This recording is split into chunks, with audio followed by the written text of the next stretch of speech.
Hello students. इससे पहली video में मैंने आपको लेसन 1 तिरंगा करवाया था। इस वीडियो में मैं आपको करवाऊंगी लेसन 2 बालक Chandragupta. So open your books. Lesson 2 बालक चंद्रगुप्त मौर्य, पेज नंबर 14। ये एक ऐतिहासिक कहानी है। ऐतिहासिक का मतलब क्या होता है? इतिहास से जुड़ी हुई। ये सम्राट चंद्रगुप्त मौर्य के बारे में है, जिन्होंने पाटलिपुत्र पर राज्य किया था और इन्होंने भारत को शक्तिशाली बनाने में बहुत योगदान दिया था। ये कहानी उनके बचपन के बारे में है। बालक चंद्रगुप्त, आइए पढ़ते हैं। पाटलिपुत्र में मौर्य सेनापति का साधारण सा घर था। मतलब एक पाटलिपुत्र में उनका आम सा घर था। सम्राट महापद्म नंद के अत्याचार से मगध कांप रहा था। जो सम्राट महापद्म नंद थे वो वहाँ पर लोगों पर बहुत अत्याचार करते थे। मौर्य सेनापति के बंदी हो जाने के कारण उनके कुटुंब का जीवन बड़े कष्ट से बीत रहा था। कुटुंब क्या है? परिवार। तो जो मौर्य सेनापति था, उनको बंदी जब बना लिया तो उनके परिवार का जो जीवन है वो बहुत कष्ट से बीत रहा था। एक बालक उसी घर के सामने खेल रहा था। कई लड़के उसकी प्रजा बने और वह राजा था।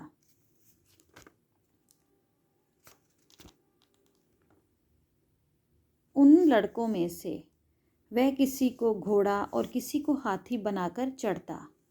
राजा की तरह दंड तथा पुरस्कार का अभिनय भी करता।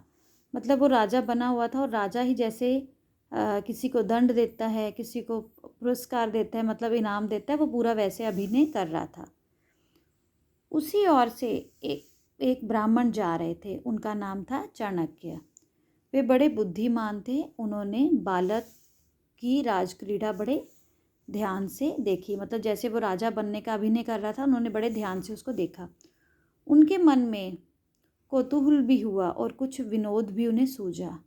उनके मन में कौतूहल मतलब जानने की इच्छा भी हुई और उन्हें कुछ मजाक भी सूझा। उन्होंने ठीक ब्राह्मण की तरह उस बालक राजा के पास जाकर जांचना की। उन्होंने ठीक मतलब ब्राह्मण की तरह ही उस बालक जो राजा बनने का उस टाइम राजा बना हुआ था, उसके पास जाकर उन्होंने प्रार्थना की, राजन मुझे दूध पीने के लिए गऊ चाहिए। उन्होंने क्या कहा कि मुझे दूध पीने के लिए गाय चाहिए। बालक ने भी राजा सी उदारता का अभिनय करते हुए पास ही चरती हुई गायों को दिखाकर कहा, इनमें से जितनी इच्छा हो गायें ले जाओ। तो बालक ने भी राजा की तरह दरिया दिली दिखाते हुए कहा, अभिनय किया उसकी तरह कि जितनी इच्छा है तुम्हारी ले जाओ। ब्राह्मण ने हंसकर कहा, राजन ये जिसकी गायें हैं वह मारने लगे तो?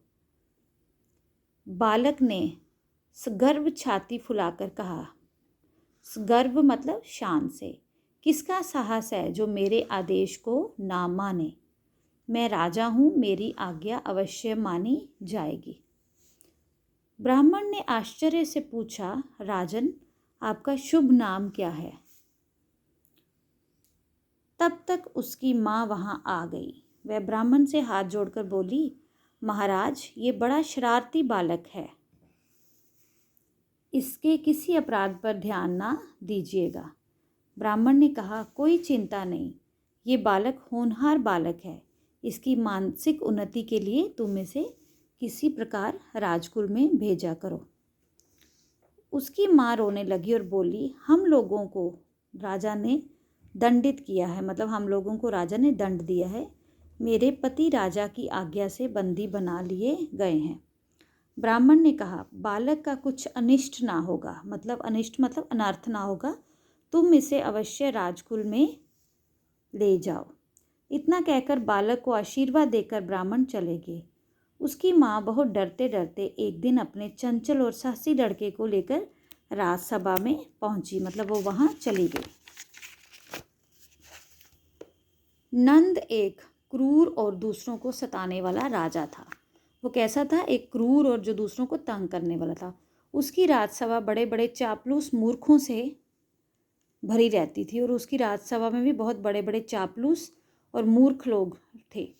पहले राजा लोग एक दूसरे के बल, बुद्धि और वैभव की परीक्षा लिए करते थे। जो पहले राजा थे वो एक दूसरे की बल की, बुद्धि की, वैभव, धन दौलत की परीक्षा लिए करते थे। इसके लिए वे तरह तरह के उपाय रचते थे।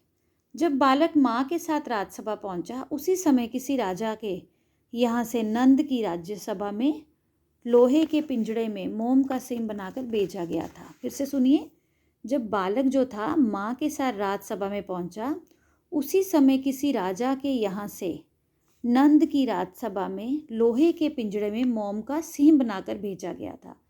तो जो राजा नंद की राज्यसभा थी, वहाँ पे किसी राजा ने लोहे के पिंजड़े में मोम का सिंह, सिंह क्या होता है, शेर, बनाकर भेजा था। उसके साथ ये कहलवाया था कि पिंजड़े को खोले बिना ही सिंह को निकाल लीजिए।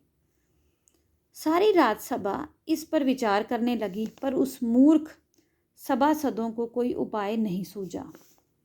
उसकी माता के साथ वह बालक भी सारी लीला देख रहा था। वह भला कब तक चुप रहने वाला था। उसने कहा, मैं निकाल दूंगा। सब लोग हंस पड़े। राजा नंद को भी आश्चर्य हुआ। नंद ने पूछा, ये कौन है? मालूम हुआ कि राजबंदी मौर्य सेनापति का लड़का था। फिर क्या था, नंद क्रोध से आग बबूला हो गए और बोले, यदि इसे ना निकाल सका तो तू भी इस पिंजड़े में बंद कर दिया जाएगा। उसकी माता ने देखा कि ये विपत्ति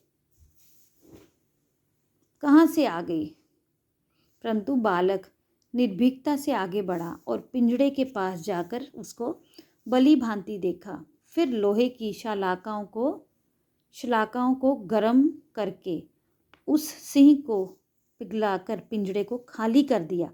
सब लोग चकित जो थे रह गए। उसने क्या किया, शलाकाओं मतलब सलाखों, लोहे की सलाखों को उसने गर्म करके उस सिंह को साथ में पिघलाकर पिंजड़े को खाली कर दिया। तो सब लोग चकित हो गए, हैरान हो गए। राजा ने पूछा, तुम्हारा नाम क्या है? उसने कहा, चंद्रगुप्त। फिर राजा ने प्रसन्न होकर उसे तक्षशिला के विश्वविद्यालय में पढ़ने के लिए भेजा।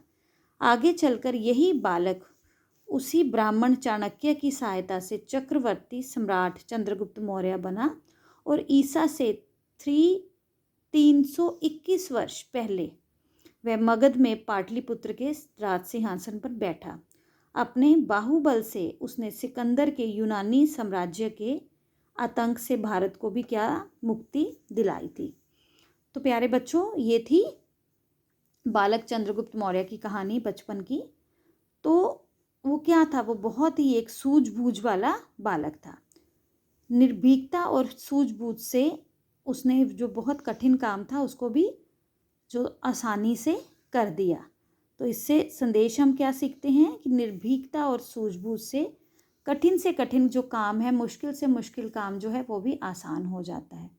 तो आइए अब हम देखते हैं पेज नंबर 17 पे इसके शब्द अर्थ।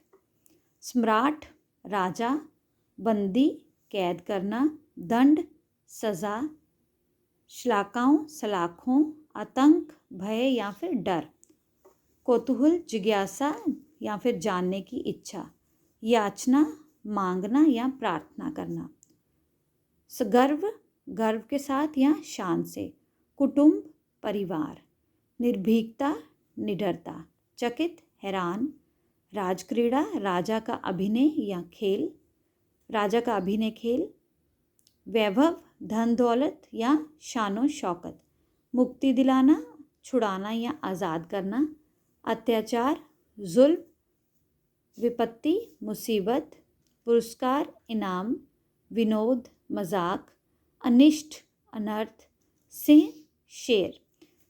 तो बेटा ये हैं शब्द अर्थ। ये जो शब्द अर्थ हैं ये आपको अपनी नोटबुक्स पे नोट करने हैं, शब्द अर्थ और प्रश्न उत्तर। इस वीडियो में मैंने आपको लेसन रीड करवाया है और शब्द अर्थ किए हैं हमने। इससे नेक्स्ट वीडियो में मैं आपको भाषा ज्ञान और इस चैप्टर के प्रश्न उत्तर करवाऊंगी। Thank you, have a good day.